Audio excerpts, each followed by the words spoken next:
In my journey to hear every song ever, I can usually find something to enjoy in an artist's catalog. But what happens when a discography is so painful to get through that I boot them off my favorite artist list altogether? Well, my friends, they end up here in the last negative video that I will ever make. Let's take a look at 6 artists and maybe some bonus artists that I cannot stand to listen to. And no, there's no Nickelback on the list, so get off my Nickelback about that. Nickelback are currently my 92nd favorite band. To give you a frame of reference here, I'm also a juggalo, so we're not going to be hating on the Insane Clown Posse either. This is a unique list with 4 well-respected artists getting dissed here, so prepare yourself to leave some well thought out and friendly and positive comments. And, just try to change my mind. Give me something to enjoy about these artists.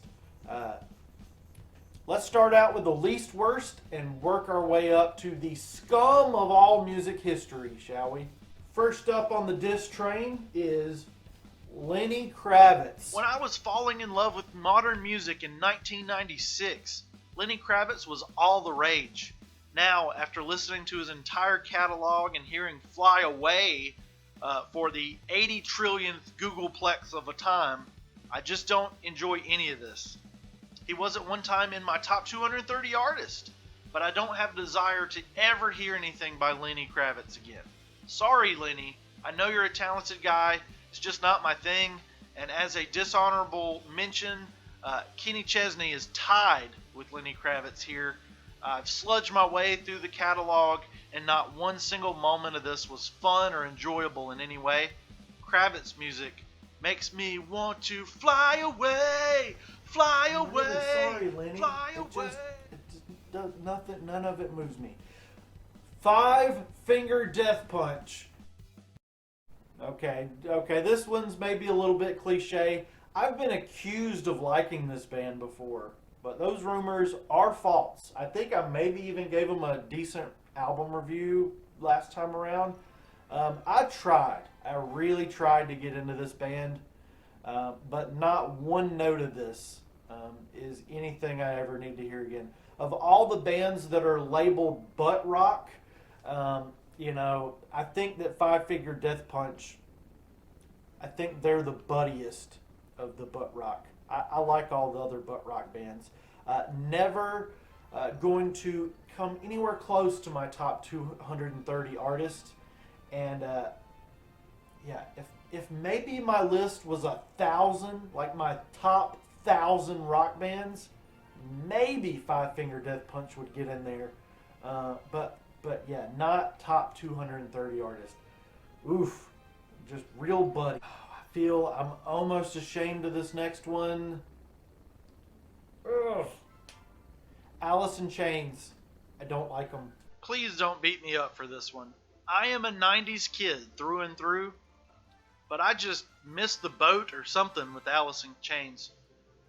The car, the airplane, everything. I've listened to a lot of this band trying to figure out what I'm missing, and to this day, I just don't feel any connection to this whatsoever. I can't do it. These guys are, grunge legends, and just they're the only band out of that scene that I cannot feel. Again, they're not trash by any means. They're really talented and great guys. Just not what I want in rock music. So I apologize to rock fans everywhere, but sorry, not sorry. Next band that I hate, Breaking Benjamin. This is a band at first, they were on my list. I thought I enjoyed them. I gravitated towards their singles when they first hurt the scene. But their weirdly polished hard rock sound, it just irritates my ears, and they got booted off my list pretty quickly.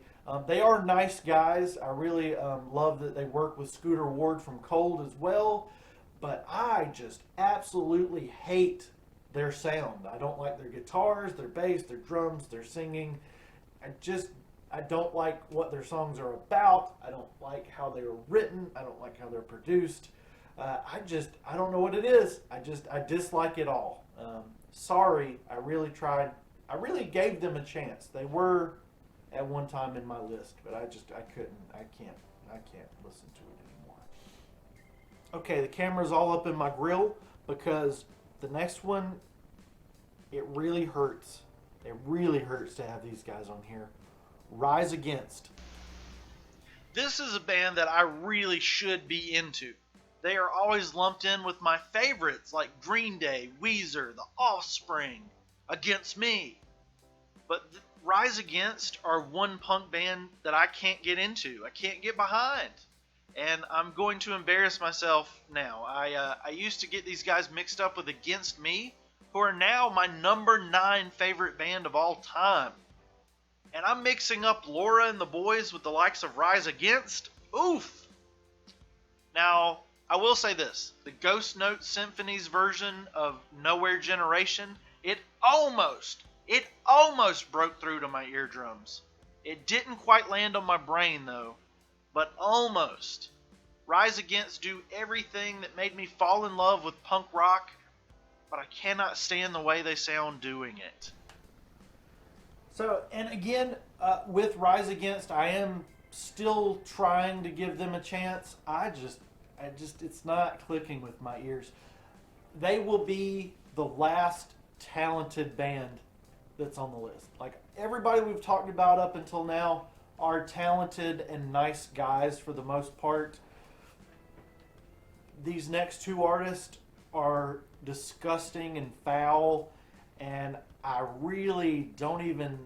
We got to do it, though. That's what you came here for. The first absolutely terrible band that we have on the list. They've recently had a name change. They used to be called something else. Now they're a little bit more YouTube friendly with Psycho Cynic.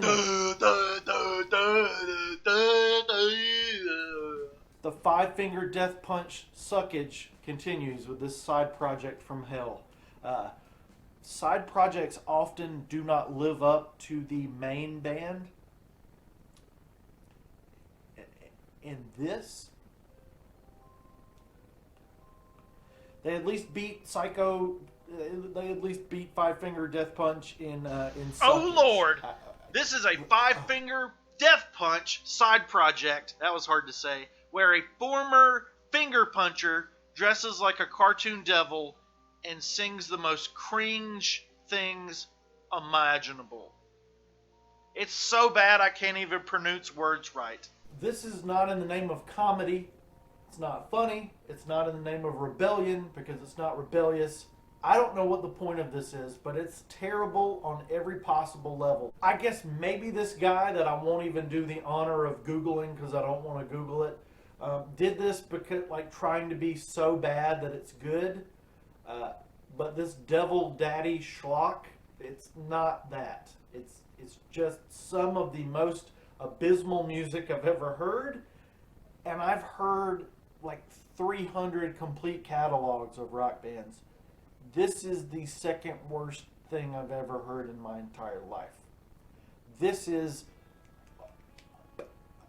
abysmal, does not even describe it. The fact that the next band that we're going to talk about is worse than this is mind-boggling. It just boggles my brains. And there won't be any B-roll footage. You're going to have to look at me the whole time because I don't even want to show this band. Blood on the Dance Floor. There's not too many people in the world that I have a problem with. I try to get along with everyone. As you guys may have seen in the comment section, I've won subscribers from haters. But this band is just foul through and through. Real world, artistically, financially, not just the, what do I call it here, disaster core music. The disaster core stupidity that they call songs, but the atrocities that band members have committed in real life. Listen. let's forget about the behind the scenes stuff just for a second. If you can forget about it, the music itself is just... No, you can't forget about the crimes committed. The music is the instrument in luring people into the band members' web of deception and lies, and allowing them to become it. The music makes people victims of these guys. This is monstrous, deplorable, and outrageous. And if you're unlucky enough to find any of the related projects out there on Spotify, at least they have less fans than I do at this point, because shame on them all. Shame on everyone involved. Record labels, producers, this is just trash. This is a band that will never, ever, ever produce anything that would make me want to listen to it. Don't Google them. Don't Spotify them. Don't engage with their Facebook post. They will reel you in. They will hurt you. Even if only by making your ears bleed. Okay, back to loving every song again. Thanks, guys.